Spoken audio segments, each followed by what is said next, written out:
Welcome everyone to the Deep Dive. Today we're really getting into something big for the car world, the future of how our cars are powered.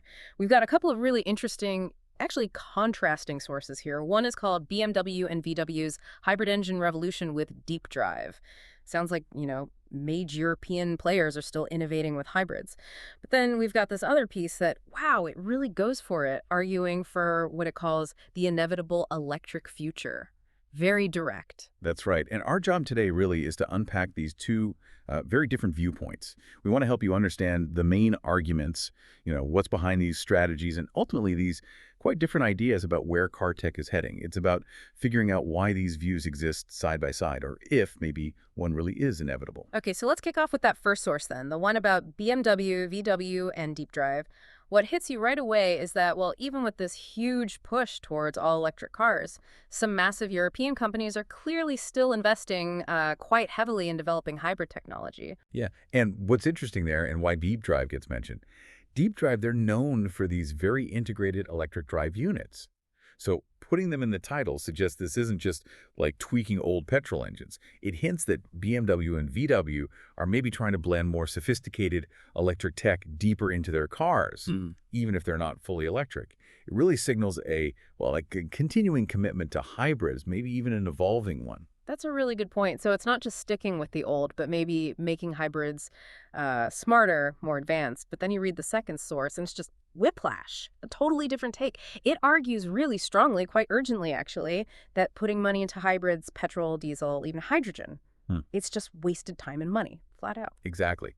That piece has this real sense of urgency, maybe even a bit of alarm. It says very clearly that Europeans are already very late compared to China and Tesla. So it frames this whole thing not just as technology, but as like a global race. Falling behind is a real risk, according to them. Right, and this second source doesn't just say electric is better, it tries to lay out why. It claims EVs are much less polluting than what it calls thermal cars, and it mentions there are plenty of documents on the internet to back that up. And, while it just points online generally, what's key there is how it leans into the environmental argument. That's become such a big part of the pro-EV case, hasn't it? Regardless of the exact data points, it shows that a major driver for EVs is that they're seen as cleaner than traditional engines. Okay, that makes sense. And that leads us to this really stark comparison they make on efficiency. The source says electric cars hit an efficiency of 80% for car traction, while thermal cars, petrol or diesel, they stop at 20%. Wow. That is a huge, huge difference. It really is. It's not a minor thing. It's fundamentally different in how much energy actually moves the car. According to the source, it means a massive 80% of the energy is lost in developed heat and not in traction for thermal cars. Yeah. Just gone. And the analogy they use, it really paints a picture, doesn't it? It's as if I bought 10 liters of water to drink only 2 liters and threw away all the rest.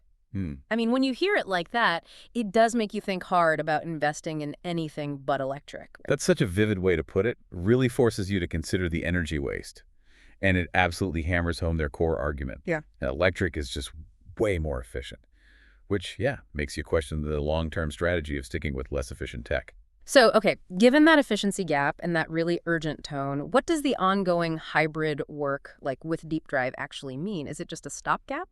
Or are there reasons why maybe that 20% thermal efficiency, even combined with electric, still makes sense sometimes? That's the million-dollar question, isn't it? And our second source, well, it doesn't really entertain that idea much. But, the usual arguments for hybrids are things like range anxiety, maybe lower initial cost than some EVs, or for places where charging just isn't widespread yet. You could see it as a bridge, maybe, or even a long-term solution for certain people or areas. Yeah. But yeah, this second source is pretty dismissive of all that. And it's not just hybrids they dismiss. They go after hydrogen, too.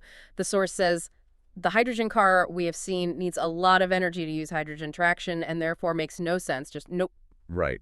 The argument seems to be that if you look at the whole energy picture from making the hydrogen to using it in the car, it's just too inefficient in their view. It doesn't make sense for regular cars. It fits their whole theme. Anything diverting from battery electric is basically flawed. Yeah, you can really feel the frustration from the writer. They ask you listening right now, is it possible that we don't understand this?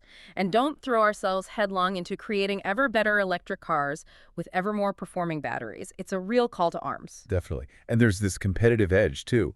a real worry about global position. The language is strong, worrying about being humiliated by the Chinese. Hmm. But then right after that, there's this burst of belief in European potential, Hmm. saying in Europe there are universities and minds capable of demonstrating even to the Chinese that if we want, we can create even more innovative cars than theirs. Yeah. So it's like, come on, Europe, let's do this. Yeah. A real appeal to pride and innovation. Absolutely. And, understanding these clashing ideas isn't just academic. It matters for you, for everyone, as we all figure out what transport looks like next. Buying a car, thinking about infrastructure, just trying to keep up with where things are going.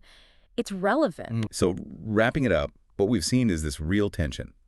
On one hand, big players like BMW and VWs still investing seriously in hybrids, maybe making them more advanced with tech like deep drives, suggests hybrids aren't dead yet. But on the other hand, this incredibly strong, passionate belief that electric is the only way forward and that any time or money spent elsewhere is basically futile, a dead end. So as we watch these different strategies play out globally, it does make you wonder, doesn't it? What do these opposing views tell us about how fast technology actually changes? And looking ahead, say 5 or 10 years, where do you think the really game-changing innovations will pop up? Something to chew on.